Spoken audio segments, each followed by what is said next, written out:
the reason I went to Crumbl.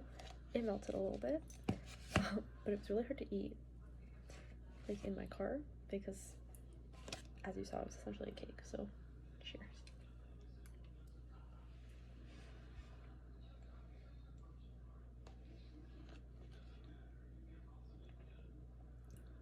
It's just a brownie.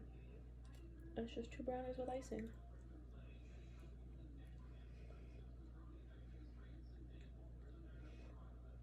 It's very good though. I think this is my favorite. The churro, also very good. So is the cheesecake. But I didn't like the vanilla base of the cheesecake. And the regular chocolate chip cookie, always a hit.